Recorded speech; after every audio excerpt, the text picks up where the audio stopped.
Hey guys, and welcome to Blog Tip Tuesday, where I share helpful blog tips every Tuesday. Just so you guys know, I'm having little issues with my mic today, so I hope it sounds okay. But in today's video, we are going to talk about the fact that I have 3.4 million Pinterest viewers. And do you guys know what that means? Well, not much. All it means is that 3.4 million people have seen at least one of my pins, at least I think. It could have been where I pinned someone else's pin and that pin got seen by all those many people. You just don't know. But from those viewers, I have, drumroll please, a total of 139,632 people come to my website in the last 30 days, all from Pinterest. Which to me is not bad because remember, when people are on Pinterest on their desktops, it is so tough to compete for someone's attention, especially when they see things like this. I also want you guys to factor in the seasonality of these viewers. My Pinterest viewers are usually around like 1 to 2 million. But because I have some holiday articles, this number typically shoots right up because we're right here in the holiday season and more people are on Pinterest during the holiday season because they're looking on Pinterest for ideas.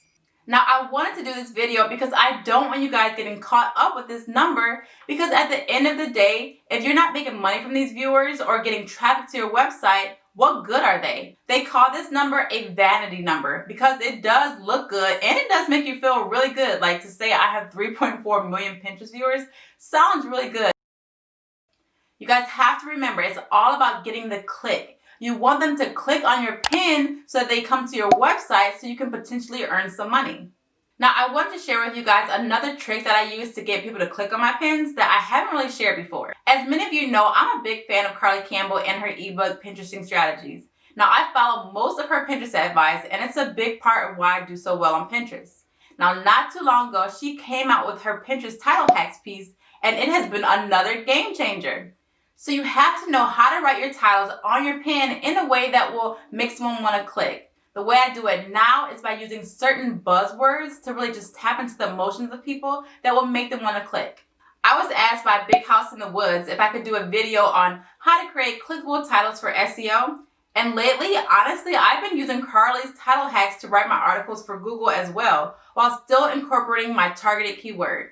Now, I want to give you guys an example from her ebook just to give you an example of what I'm talking about and the power of using these title hacks. So if I were writing an article on how to become more organized, instead of writing a title like 10 ways to be more organized, I could use buzzwords and create a much more interesting title like 10 borderline genius organization hacks.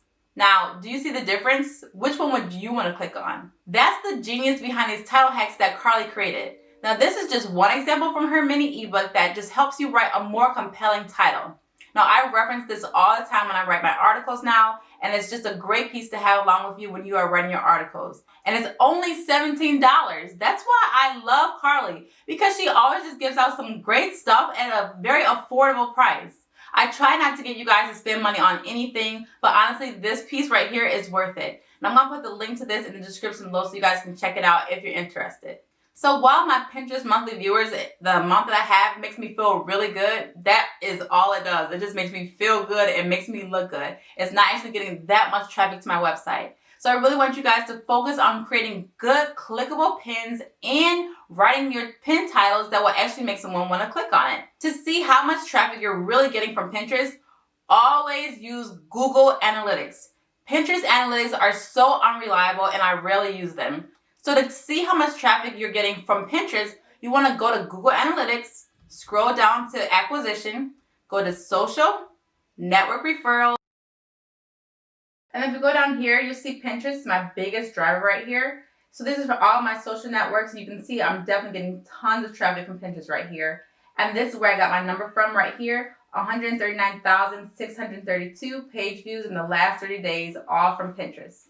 So things like this, just going to Google Analytics and then finding out how much traffic I'm getting from Pinterest. I had no idea how to do any of this stuff, but I learned all this stuff from Carly's ebook, Pinteresting Strategies. That's why I'm always just trying to push it to you guys. I'm not trying to like make any money off of it, but I really just want you guys to know that you're going to get so much value out of this because how would we ever know how to do this stuff unless we had good resources like the ebook I'll keep telling you guys about? Alright, I believe that if you purchase her ebook, you actually get a discount on her other piece, the Pinterest title hacks that I was talking about earlier. So anyways, I hope you guys learn how now you can go to your Google Analytics to find out how much traffic you're getting from Pinterest. You know now that Pinterest monthly viewers don't mean that much. And you know now how to write good clickable titles. So if you learned anything out of this video, I'd love it if you give it a thumbs up. Make sure you subscribe and hit that bell for notifications so you don't miss out on a blog tip for this Blog Tip Tuesday series. I've got some really good stuff that I want to share with you guys in the coming weeks, so you don't want to miss it. And I love doing this. So if you're still here watching this video, let me know what your favorite holiday is in the comment section below. So it'll be our little insider that you actually stuck around to the very end. So thank you for watching, and I hope you have a great day, and I will see you next week.